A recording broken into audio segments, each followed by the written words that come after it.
So welcome to Roo Sports. In this video, we're gonna go over the top mistakes and the top tips for fixing our third shot drops. So this is the dreaded shot, the hardest shot in pickleball, and it's tough when you have two opponents right there at the net trying to climb all over your third shot. But there's a good chance we're making it harder on ourselves than we need to.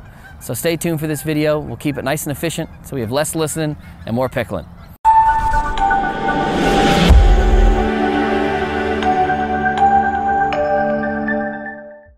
So third shot drop is a very fine, small target.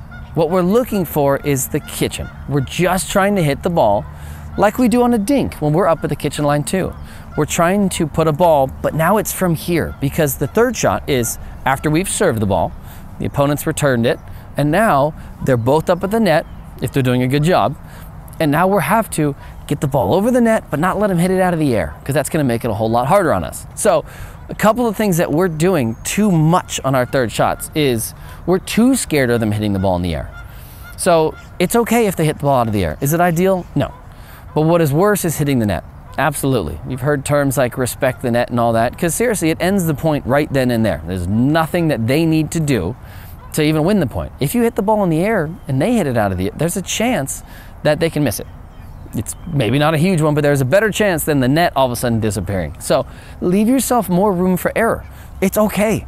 So get a little bit more height and a little bit more shape on your third. But first thing I want you to do in order to practice it is throw the ball. Throw the ball where you need to go. So if you've ever played cornhole before, that game where we throw bean bags into the wood pallet with the hole in it, this third shot is a lot more like cornhole than you think. So especially if you're a tennis player, you're gonna wanna do all this and shape the ball. Not here. Keep that on the tennis court.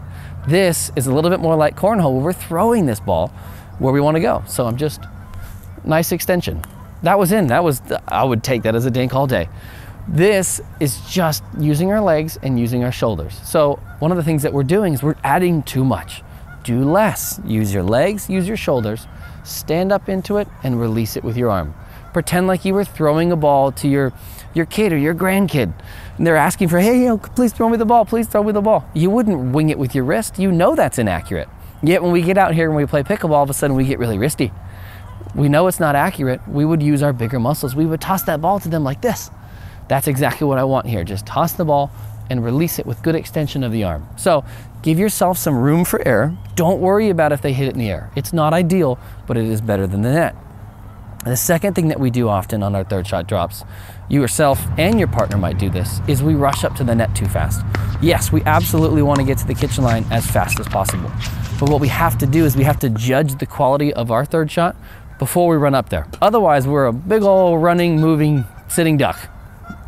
It's too risky in case they hit this ball out of the air or in case the ball happens to bounce too high. We just don't want to be caught here and picking it off of our feet if we can help it. It's a lot easier just to, if we don't hit a great third shot, we've left ourselves room for error so it's not in the net and they're hitting another one, to just wait here and do it again. That's called the fifth shot. If we can take a couple steps forward and they do it again, that's okay. Do it again, same thing. Toss the ball, legs and shoulders. So all we do differently when we're throwing the ball versus using a third shot is instead of tossing it like this, I'm gonna toss it with my paddle. Very, very simple. Very, very simple to do. So we're thinking a little bit too much of it. I think it's because we call it the dreaded shot, we call it the hardest shot, that we think, oh my gosh, I have to do all these extra things. I have to roll it into the corner. It's just too much. Just make sure we just get it in, participate, and get into the rest of the point. One of the other things that happens is we are not behind the ball enough. So if we have a tendency to serve and creep in a little bit, we hit a serve and then we want to get closer. Well, now if they hit a return here, now you're picking the third shot off your feet. Remember, you wouldn't toss this ball into the kitchen from here. That'd be too hard to do. You want to be nice and set and be able to do this.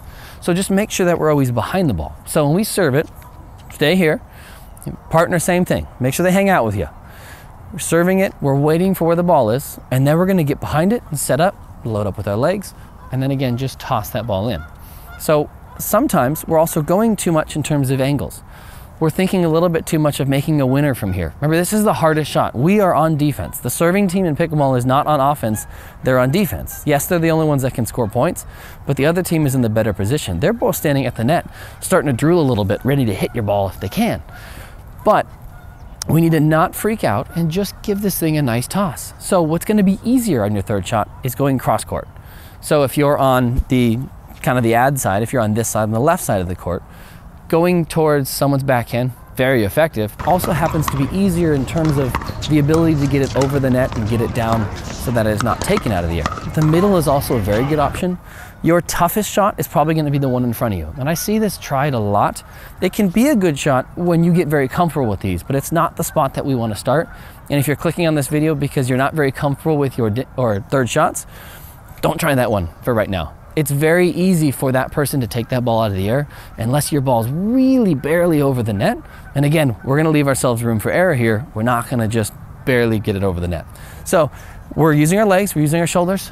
Nice extension, we're just throwing it. We're throwing it into that corner, we're throwing it into the middle. So notice my whole body follows where I'm wanting it to go. It's okay, you're not having to be too disguised here. They know what you're doing, they know what you're trying. If you properly get the ball over the net and into the kitchen, there's not a darn thing they can do about it. Even the geese can be screaming a little bit, and there's nothing that will change the fact that you need to get the ball over the net and just into the kitchen. So don't fear your opponent, just load up your legs, extension of the shoulders, and right there. If you notice that it's a good trajectory and that they're not going to be able to wail on this thing, take a couple steps forward. And I mean a couple steps. Don't run all the way up here, just in case. And if it's a great one, or if you notice the next shot's going to your partner, then go ahead and get up to the kitchen line. Because you're right, it is the goal to get up to the kitchen line as soon as possible, but with the caveat of being always under control. We have to be under control on our way here, otherwise we're a moving target. So quick tip just in general is if you ever have an opponent that is caught moving, if they're doing the same thing, they're your target. Even if you think, oh, but I like my inside out shot, they're moving, they're the one to hit it too. Because remember, like our dinking video, if your eyes are bouncing, it's hard to hit a sweet spot. So if your opponents are moving, just find their feet and just put it on their feet. So for now, the third shot, we're gonna keep calm, we're gonna pickle on, we're gonna use our quads and our shoulders to just up. So drive with our quads, extend with the shoulders, use our big muscles, our wrists are nice and backswing is compact and our wrist is not getting wristy. Notice there's no flick of the wrist here. If you're wondering about getting topspin on the paddle, to get topspin on the ball, we need more time on here. So even with a really nice carbon fiber gridded face like our paddles are designed to have, you still don't get as much topspin from the side like this. So tennis players, this is not the time. Tennis court, absolutely, but not here. Because the paddle's not as big, there's not a lot of time for it to get contact in order to come down, and because it's not going very far, that's a lot of risk for very little reward. So paddle tip down, legs, and just toss this ball. It's gonna get its nice roll, it's gonna get nice topspin from it, and just let the ball and let the paddle do the work. So thanks again for tuning into Roost Sports and hopping on in with us. We really appreciate you being here, thank you. If you enjoyed any of the paddles that you saw in this video, please go to roostsports.com and consider purchasing when you find something that you like. These are professional quality paddles at a wallet-friendly price, and we'd be happy to have you on the team. If you have any questions about your retirement account, I'm a full-time financial advisor with Edward Jones, and I'd be happy to give you a free second opinion on your investments after I understand what's most important to you. So thanks again for tuning in. Please hit the like, subscribe, and notification bell below. Absolutely the biggest, best, and freest way to say thank you for this content if you received something of value today. So next time you see Roost Sports around, hop on in.